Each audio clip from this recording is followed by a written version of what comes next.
Hey guys, good day, namaste, sat sri akal, assalamu alaikum. Dear friends, in last lecture we were discussing about different terms starting with iso, isotopes, isobar, isotones, isodiapers, isoelectronics and isosters. Till that we have discussed some more terms starting with iso is, next is isomers. Isomers दो word से बना है, आइसोस and मेरोस. मेरोस मतलब parts, आइसोस मतलब same. जिसमें same parts हो, parts का मतलब एटम है. डिफरेंट एलिमेंट के एटम एक आइसोमर में जितने हैं उतने ही दूसरे आइसोमर में होंगे पर मॉलिक्यूल, इसलिए उनका मॉलिक्यूलर फॉर्मूला सेम होता है. तो आइसोमर्स क्या होते हैं? आइसोमर्स कोवलेंट कंपाउंड की दुनिया का वर्ड है. आयोनिक कंपाउंड में आइसोमेरिज्म और आइसोमर्स वर्ड यूज नहीं किया जाता है. तो आइसोमर्स और isomerism, isomers have same molecular formula, molecular formula आपका सेम है but different structural formula.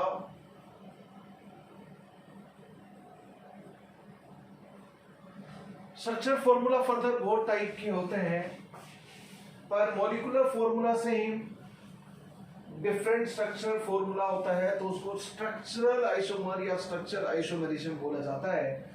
Structure isomerism वो आइसोमेरिज्म का केस जिसमें मॉलिक्यूलर फॉर्मूला सेम है बट स्ट्रक्चर फॉर्मूला डिफरेंट है, उसको हम स्ट्रक्चर आइसोमेरिज्म बोलेंगे. इसी तरह एक स्टीरियो आइसोमेरिज्म होता है जिसमें मॉलिक्यूलर फॉर्मूला सेम है but stereo chemical formula different है. स्टेरिक अरेंजमेंट 3D में अरेंजमेंट अलग है तो उसको हम बोलेंगे स्टीरियो आइसोमर्स और स्टीरियो आइसोमेरिज्म प्रॉपर्टी को स्टीरियो आइसोमेरिज्म बोलेंगे. एक छोटा सा एग्जांपल ले लेता हूं मैं. CH3OCH3 ये ईथर है, अलग फंक्शनल ग्रुप है, और CH3CH2OH ये अल्कोहल है. दोनों का स्ट्रक्चरल फॉर्मूला आपने लिख रखा है, अलग अलग फंक्शनल ग्रुप भी है. और स्ट्रक्चर आइसोमेरिज्म, इस तरह की स्ट्रक्चर आइसोमेरिज्म को फंक्शनल आइसोमेरिज्म भी बोला जाता है. फंक्शनल ग्रुप अलग अलग है, ये ईथर है, ये अल्कोहल है, तो फंक्शनल ग्रुप अलग है तो उनकी फिजिकल और केमिकल प्रॉपर्टीज भी डिफर करेंगी. मॉलिक्यूलर फॉर्मूला क्या है दोनों का? यहाँ पर C2H6O molecular formula same but structural formula different, तो हम बोलेंगे structure isomerism.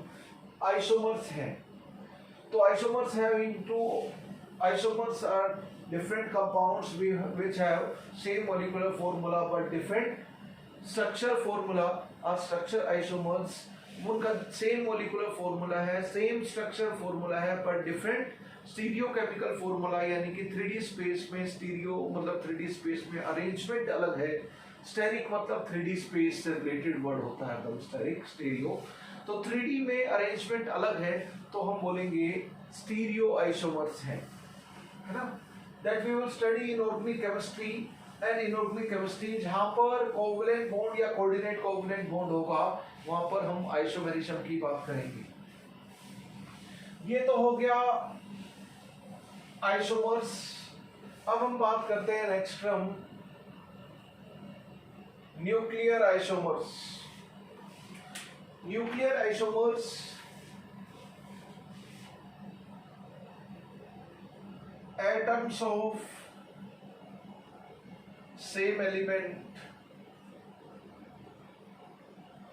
having, same element है तो एटॉमिक नंबर सेम होगा, मास नंबर भी सेम रहेगा बट डिफरेंट न्यूक्लियर एनर्जी, और न्यूक्लियर एनर्जी डिफरेंट रहेगी तो डिफरेंट रेडियो एक्टिविटी भी रहेगी.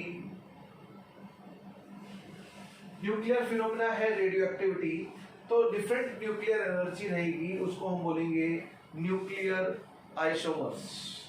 न्यूक्लियर आइसोमर्स तो जिस न्यूक्लियस में ज़्यादा एनर्जी रहेगी वो एक्साइटेड न्यूक्लियस बोला जाएगा, और उससे पैकेट ऑफ एनर्जी निकल जाएगा तो हम बोलेंगे उससे उस गामा डीके में ऐसा होता है कि न्यूक्लियर आइसोमर्स बनते हैं।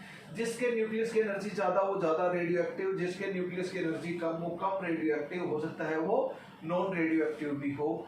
तो व्हाट आई मीन टू से, एक ही एलिमेंट के एटम जिसका atomic number mass number same है बट डिफरेंट न्यूक्लियर एनर्जी है, उसको हम बोलेंगे न्यूक्लियर आइसोमर्स। तो आइसोमर्स क्या होते हैं we have seen, nuclear isomers क्या होते हैं वी हैव सीन। अब दोस्तों हम लोग आगे बढ़ते हैं आइसोमॉर्फ और isomorphism. Isomorphism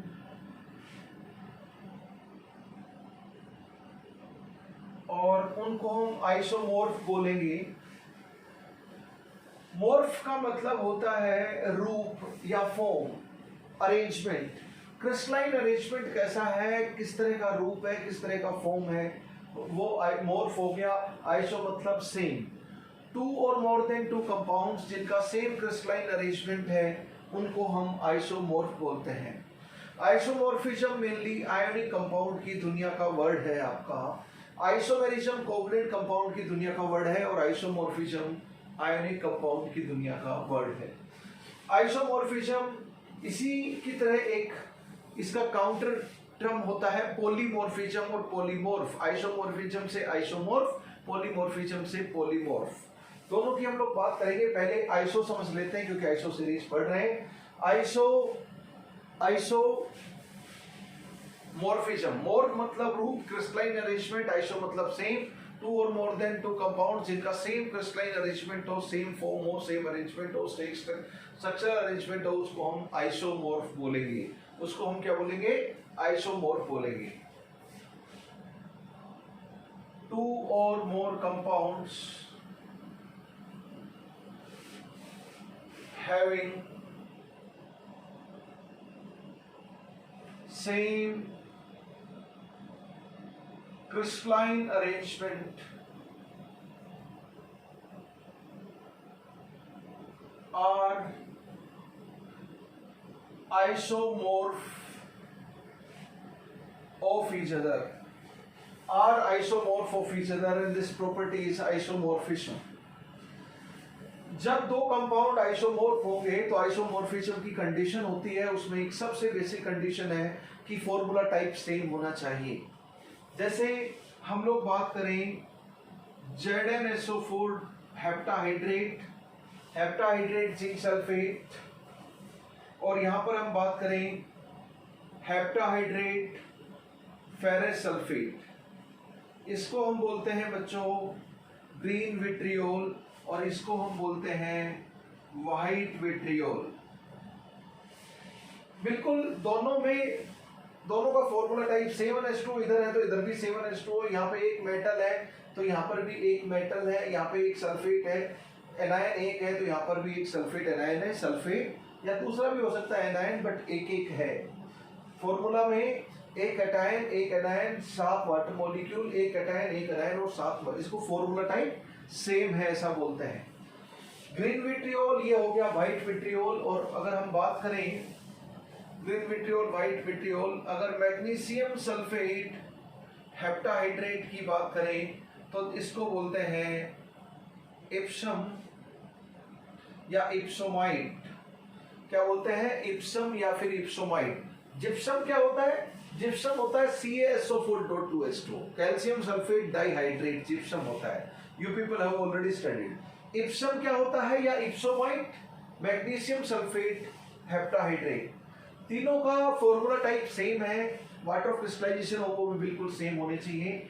green vitriol white vitriol and epsomite, mineral है मैग्नीशियम का, इप्सोमाइड या Epsom. Gypsum is mineral of calcium, yes और नो। तो ferrous sulphate zinc sulphate and magnesium sulphate heptahydrate formula type same है और तीनों का क्रिस्टलाइन अरेंजमेंट भी सेम होता है।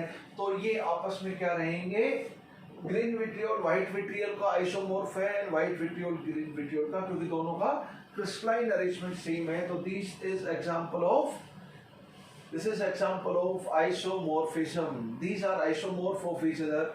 इसको हम बोलेंगे कि आइसोमॉर्फिज्म मतलब दो या दो से ज्यादा कंपाउंड जिसमें सेम क्रिस्टलाइन अरेंजमेंट हो। आइसो मतलब सेम, मॉर्फ मतलब crystalline arrangement, crystalline form, same हो, मॉर्फ मतलब फॉर्म और अरेंजमेंट, आइसो मतलब सेम। तो टू और more than two compounds having same crystalline arrangement are isomorph of each other, isomorph of each other. अब देखो, मैं एलम्स की बात करता हूं। पोटास एलम तो आपने पढ़ा है, पोटास एलम आपने पढ़ा है K2SO4 Al2SO4 thrice dot 2H2O 24H2O, ये है पोटास एलम, यानी कि जिसको हम फिटकरी बोलते हैं, फिटकरी एंटीसेप्टिक की फॉर्म में यूज होता है पोटास एलम। अगर यहाँ पर Na2SO4 कर दें, बस इतना सा फर्क कर दें, Al2SO4 thrice dot 24H2O, तो इसको सोडा एलम बोलेंगे। कैसे याद रख सकते हो? KOH को कॉस्टिक पोटास बोलते हैं, NaOH को कॉस्टिक सोडा बोलते हैं। तो ये NaOH का H2SO4 के साथ सोल्ट Na2SO4 है, KOH का सल्फ्यूरिक एसिड के साथ K2SO4 है। तो here potassium sulfate is salt of caustic potash, तो potash alum, Na2SO4 is salt of caustic soda, तो soda alum। Yes or no? This way you can remember it। अगर मैं बात करूं ammonium sulphate, aluminium sulphate and dot 24H2O, इसको हम लोग बोलेंगे अमोनियम एलम। क्या बोलेंगे? Ammonium alum, right. Potash alum, soda alum, ammonium alum. अगर मैं एल्यूमिनियम +3 की जगह Cr+3 कर दूं, बाकी पोटासियम ही रखूं, Cr2SO4 thrice dot 24H2O, तो इसको हम बोलते हैं क्रोम एलम। क्रोमियम है तो क्रोम एलम, ठीक है। अगर मैं यहां पर MnSO4 कर दूं या FeSO4, MnSO4 Cr2SO4 thrice dot 24H2O, if I do like this, then it is not a alum perfectly। इसको हम बोलते हैं, ये स्यूडो एलम है, फॉल्स एलम है, ये एलम नहीं कहलाएगा। क्यों? क्योंकि एलम होने के लिए यहां पर एक तो होता है M2SO4, दूसरा होता है M-2SO4 thrice और डॉट 24H2O। एलम का जनरल फॉर्मूला ये रहता है, general formula of alum is this. या फिर इसको हम कॉमन, टू कॉमन है वो निकाल दें, तो M-SO4 twice dot 12H2O। ये M क्या है? where M is M+1 monovalent और यूनिवेलेंट मेटल आयन और कैटायन। मोनोवेलेंट कैटायन है। M डैश क्या है? +3 है, ये +1 है। ये ट्राइवेलेंट बेसिक रेडिकल या ट्राइवेलेंट कैटायन और मेटल आयन। किसी भी एलम में एक मोनोवेलेंट आयन का सल्फेट होगा, दूसरा ट्राइवेलेंट आयन का सल्फेट होगा +3 एंड 24H2O। ये इसमें M 2 है तो 1 कर दिया, M-2 है तो 1 कर दिया, सल्फेट 1 और 3 4 है तो 2 कर दिया, 24H2O का 12H2O कर दिया। 2 अगर कॉमन निकाल दिया तो इसको फॉर्मूला को हम ऐसे भी लिख सकते हैं। यहाँ पे सल्फेट होते हैं एलम्स हरदम किसके? एक मोनोवेलेंट आयन का सल्फेट रहेगा, दूसरा ट्राइवेलेंट आयन का सल्फेट रहेगा, बाइवेलेंट आयन का सल्फेट नहीं होना चाहिए। यहाँ पे K+1 है, सोडियम +1 है, अमोनियम +1 है, K +1 है, लेकिन Mn+2 है।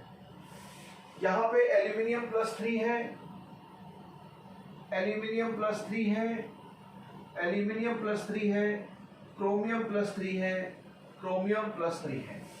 तो ट्राइवेलेंट आयन सभी में है, मोनोवेलेंट आयन सभी में है लास्ट को छोड़कर, तो इसलिए इसको एलम नहीं बोल सकते। एलम का जनरल फॉर्मूला क्या होता है? M2SO4 M-2SO4 .24H2O, ये फिक्स है, एलम इसे ही बोलते हैं। इसी तरह के ये डबल सोल्ट है, एक सोल्ट ये सल्फेट हो गया, दूसरा सोल्ट ये सल्फेट हो गया, दो सल्फेट सोल्ट्स हैं तो इसको डबल सोल्ट बोलेंगे। और 24H2O पक्का होना चाहिए, ये फॉर्मूला या ये फॉर्मूला फिक्स है, एलम्स का यही फॉर्मूला होता है आपका। मोनोवेलेंट और ट्राइवेलेंट आयन या डाइवेलेंट है इसलिए इसको स्यूडो एलम बोलते हैं, ये ट्रू एलम नहीं है, ठीक है। क्रोमियम एलम, इसी तरह और भी एलम हो सकते हैं। मोनोवेलेंट आयन क्या क्या हो सकते हैं? मोनोवेलेंट आयन हो सकते हैं, एल्कली मेटल सब मोनोवेलेंट होते हैं, lithium, sodium, potassium, rubidium, caesium, जैसे अमोनियम हो गया, थैलियम +1 हो गया, लाइक दिस। लेकिन मोनोवेलेंट में लिथियम नहीं हो सकता, बाकी sodium, potassium, rubidium, caesium, ammonium सब हो सकते हैं। अमोनियम हमने यूज किया, सोडियम और पोटासियम हमने यूज किया यहाँ पर मोनोवेलेंट आयन में। लिथियम क्यों नहीं हो सकता? एल्कली मेटल में मोनोवेलेंट आयन लिथियम क्यों नहीं हो सकता? मोनोवेलेंट आयन लिथियम इसलिए नहीं हो सकता क्योंकि इसका साइज काफी छोटा है और इसे एलम के स्ट्रक्चरल रिक्वायरमेंट के अकॉर्डिंग इसका साइज छोटा पड़ता है। तो why lithium ion can't be present in alums because of structural limitation, lithium ion is very small as per structural requirement of alums. Alums के स्ट्रक्चरल रिक्वायरमेंट के हिसाब से लिथियम +1 छोटा है, इसलिए एलम्स में लिथियम नहीं मिलेगा आपको। ऐसा ऑब्जेक्टिव में क्वेश्चन पूछेंगे, which of following monovalent ion का सल्फेट एलम्स में हो सकता है, तो इन सब का ऑप्शन देंगे, लेकिन लिथियम +1 एक देंगे तो आप बोलोगे कि ये नहीं हो सकता एलम, इसका सल्फेट एलम नहीं बना सकता स्ट्रक्चरल लिमिटेशन की वजह से, because of its very small size it is not structurally fit in Elms. Trivalent ion, trivalent ion में एल्यूमिनियम +3 हो गया, क्रोमियम +3 हो गया, ये दोनों तो हमने यूज किए हैं, मैग्नीज +3 भी हो जाएगा, आयरन +3 भी कभी मिलेगा, कोबाल्ट +3 भी मिलेगा, मेनली आपको यही मिलेंगे, गैलियम +3 भी आपको मिलेगा।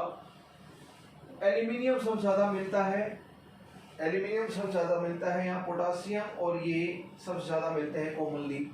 तो मोनोवेलेंट आयन और ट्राइवेलेंट आयन होंगे एलम्स में, और जनरल फॉर्मूला ऑफ एलम ये है, ऑल एलम्स स्यूडो एलम को छोड़कर all alums are isomorph of each other. All alums का सभी का फॉर्मूला टाइप सेम है और सभी का स्ट्रक्चर अरेंजमेंट क्रिस्टलोग्राफिक अरेंजमेंट भी सेम होता है, तो सेम फॉर्म है, सेम अरेंजमेंट है। तो आइसोमोर्फ मतलब फॉर्म और अरेंजमेंट, आइसो मतलब सेम, सेम क्रिस्टलाइन अरेंजमेंट है, क्रिस्टलाइन फॉर्म है, तो कोई भी एलम एक दूसरे के क्या है? आइसोमोर्फ है। एलम्सो आइसोमोर्फिज्म, एलम्सो आइसोमोर्फिज्म। तो alum is example of isomorphism, alum is example of isomorphism, alum is example of isomorphism. तो two or more than two substances which have same crystalline arrangement in their solid state, same crystalline arrangement है, तो उनको हम isomorphism बोलेंगे property को, और एक दूसरे कंपाउंड को आइसोमोर्फ बोलेंगे। This is something. अब आइसोमोर्फिज्म एंड दूसरी एक टर्म और पढ़ोगे, पॉलीमॉर्फिज्म। मॉर्फ मतलब अरेंजमेंट, मॉर्फ मतलब अरेंजमेंट क्रिस्टलाइन फॉर्म, पॉली मतलब मैनी, आइसो मतलब एक, सेम, फिक्स, एक ही रहेगी। तो यहां पे क्या होगा? टू और more than two compounds having same crystalline form. Two और मोर देन टू कंपाउंड्स है कि क्रिस्टलाइन फॉर्म रखें। आइसो मतलब सेम, फॉर्म मतलब मोफ मतलब फॉर्म, सेम क्रिस्टलाइन फॉर्म हो तो उसको आइसोमॉर्फ बोलेंगे। कंपाउंड दो से ज्यादा होंगे लेकिन क्रिस्टलाइन फॉर्म अरेंजमेंट एक ही होगा। यहाँ पे क्या होगा, one compound existing two or more than two crystalline forms। एक ही कंपाउंड है, एक ही फॉर्मूला है उसका, लेकिन दो या दो से ज्यादा क्रिस्टलाइन फॉर्म में रहेगा। कंपाउंड या फिर सब्सटेंस बोलो, कंपाउंड या फिर सब्सटेंस बोलो। एक ही सब्सटेंस टू और more than two crystalline, poly मतलब मैनी, मोर मतलब क्रिस्टलाइन अरेंजमेंट। यहाँ पे बहुत सारे क्रिस्टलाइन अरेंजमेंट है लेकिन कंपाउंड एक है। यहाँ पे आइसो मतलब वन सेम, मोर मतलब अरेंजमेंट है, एक क्रिस्टलाइन फॉर्म है। यहाँ पे पॉली मतलब बहुत सारी क्रिस्टलाइन फॉर्म है लेकिन एक ही कंपाउंड, एक ही सब्सटेंस बहुत सारे क्रिस्टलाइन फॉर्म में रहेगा, पॉलीमॉर्फिज्म। बहुत सारे कंपाउंड एक ही क्रिस्टलाइन फॉर्म में रहेंगे तो आइसोमॉर्फिज्म। जैसे मैं इसका एग्जांपल लेता हूँ पॉलीमॉर्फिज्म का, जिंक सल्फाइड ZnS। ZnS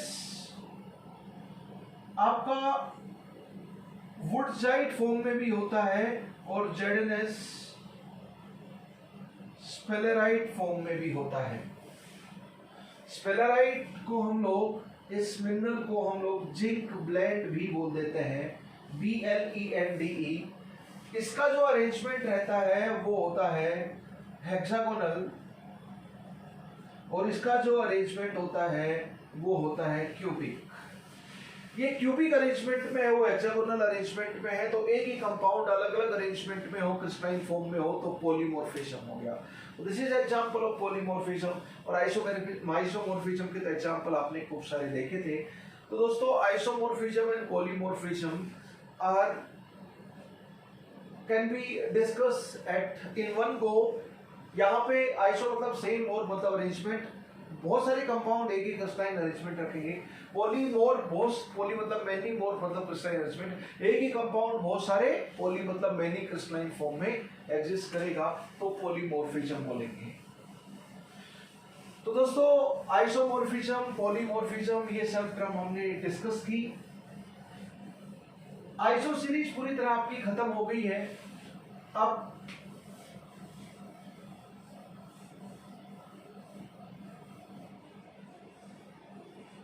थोड़ा सा अगर मैं न्यूक्लियर प्रोसेस की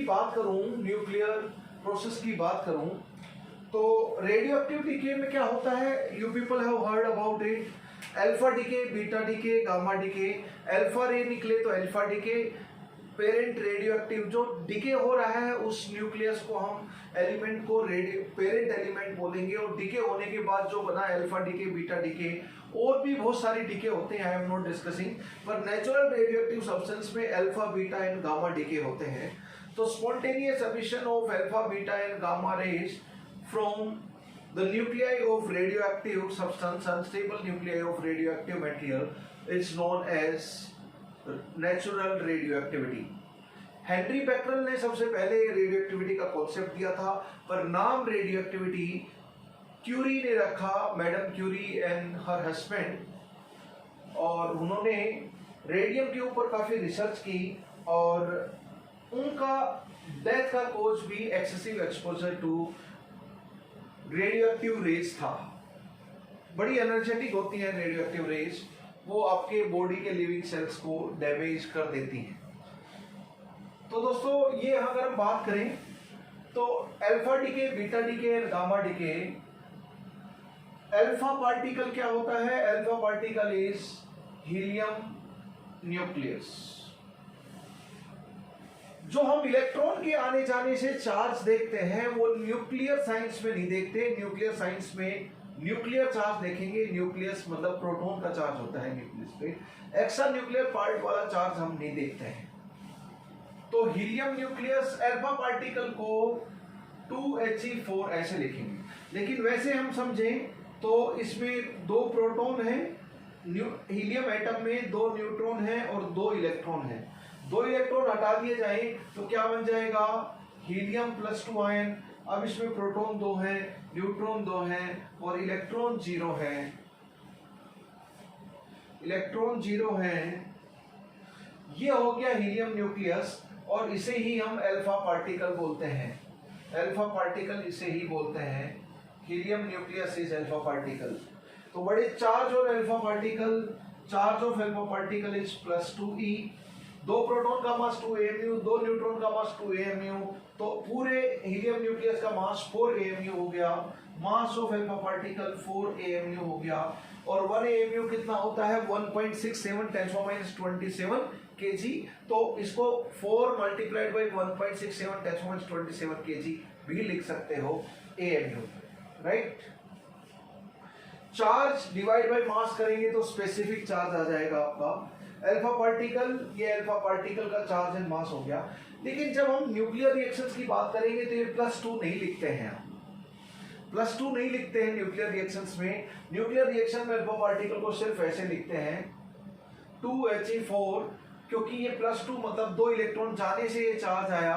हम इलेक्ट्रॉन के आने जाने की वजह से, इलेक्ट्रॉन तो एक्स्ट्रा न्यूक्लियर पार्ट का पार्टिकल है, तो एक्स्ट्रा न्यूक्लियर पार्ट से न्यूक्लियर रिएक्शन को कोई लेना देना नहीं होता, एक्स्ट्रा न्यूक्लियर पार्ट में रहने वाले इलेक्ट्रॉन से कोई लेना देना नहीं होता। न्यूक्लियर रिएक्शंस को, रेडियो एक्टिव डीके को, न्यूक्लियर फ्यूजन को, किसी भी न्यूक्लियर चेंज को एक्स्ट्रा न्यूक्लियर पार्ट में रहने वाले इलेक्ट्रॉन्स का कोई लेना देना नहीं होता।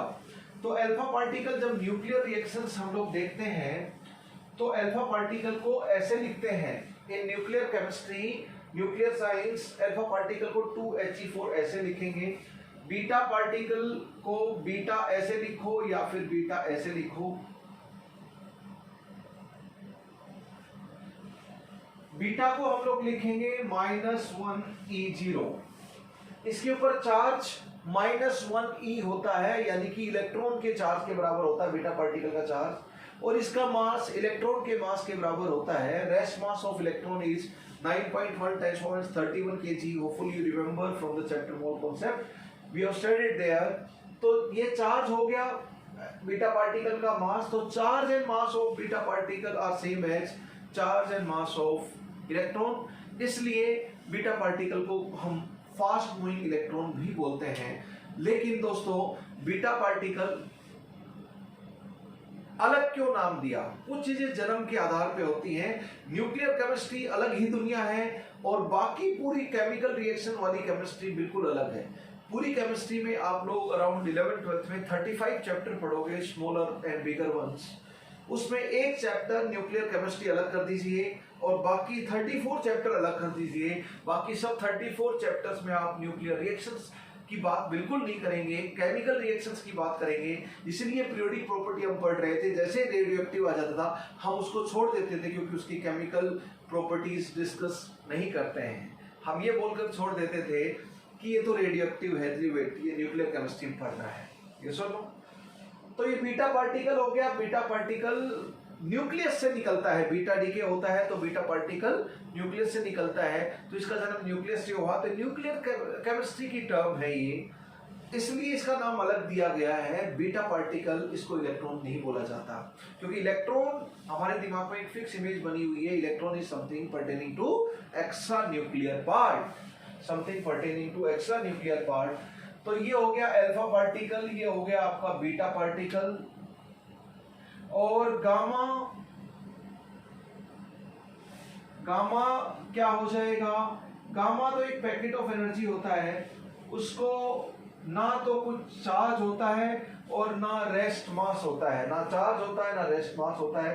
अल्फा पार्टिकल का चार्ज +2e, मास 4 AMU, बीटा पार्टिकल का चार्ज -e, e की वैल्यू 1.6 × 10⁻19 कूलम, इलेक्ट्रॉन का चार्ज वाला ही, और मास इसका नेग्लिजिबल होता है, मास ऑफ इलेक्ट्रॉन इज नेग्लिजिबल, इसलिए हम 0 लिख देते हैं, ठीक है। गामा पार्टिकल का रेस्ट मास 0 होता है और गामा पार्टिकल चार्ज नहीं होता। गामा तो इलेक्ट्रोमैग्नेटिक वेव है, इलेक्ट्रोमैग्नेटिक रेडिएशन है gamma radiation. Gamma ray, X ray, radio wave, microwave, VIBGYOR, ये सब इलेक्ट्रोमैग्नेटिक रेडिएशन होती है। तो गामा तो इलेक्ट्रोमैग्नेटिक रेडिएशन होता है। तो इसके इधर 0 और 0 मत लिखो, चाहे सिर्फ ऐसा लिख दो गामा को, that is more than sufficient. Alpha beta and gamma. तो देखो किसी भी रेडियोएक्टिव डीके में, किसी भी न्यूक्लियर रिएक्शन में आप एक काम करना, ये चीज आप समझ लोगे तो आपको बहुत आसान लगेगा। न्यूक्लियर केमिस्ट्री हम देखेंगे, जस्ट उसका थोड़ा सा यूज कर रहा हूं क्योंकि आइसोटोप, आइसोबार, आइसोडाइफर्स, ये टर्म आप वहां पे न्यूक्लियर केमिस्ट्री में लगा सकते हो बिकॉज वो पढ़ चुके हो, तो थोड़ा सा हम उसका यूज कर लेते हैं न्यूक्लियर केमिस्ट्री का हल्का से एक पॉइंट जानकर। इन न्यूक्लियर रिएक्शंस, मान लीजिए ये ZXA है, इधर ZXA है, यहां पे कोई Y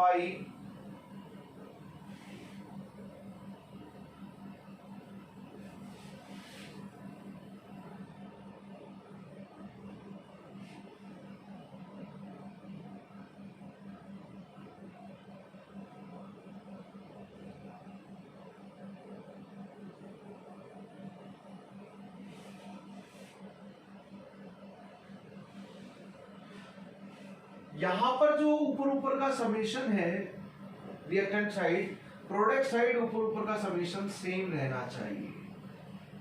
रिएक्टेंट प्रोडक्ट साइड ऊपर का न्यूक्लियर रिएक्शन में हरदम समेशन बराबर रहेगा और नीचे का summation Z1 plus Z2 is equal to Z3 plus Z4 plus Z5।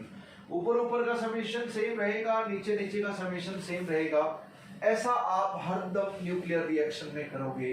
This is important one. Nuclear chemistry में, न्यूक्लियर साइंस में, न्यूक्लियर फिजिक्स में आप ये फंडा बार बार न्यूक्लियर फिजन हो तो भी ये लगाना है, ऊपर का समेशन एंड नीचे का समेशन, रिएक्टेंट प्रोडक्ट साइड बराबर। चाहे न्यूक्लियर फिजन हो, चाहे न्यूक्लियर फ्यूजन हो, चाहे न्यूक्लियर रेडियोएक्टिव डीके हो, न्यूक्लियर ट्रांसपोर्ट, कोई भी न्यूक्लियर प्रोसेस हो, कोई भी न्यूक्लियर चेंज हो, ये हरदम जिंदाबाद रहेगा। ऊपर का समेशन दोनों साइड बराबर करना है और नीचे का समेशन भी दोनों साइड बराबर करना है। अगर आप ये चीज समझ गए तो अल्फा, बीटा और गामा डीके की हम लोग बात कर सकते हैं आसानी से। सबसे पहले हम अल्फा डीके की बात करते हैं।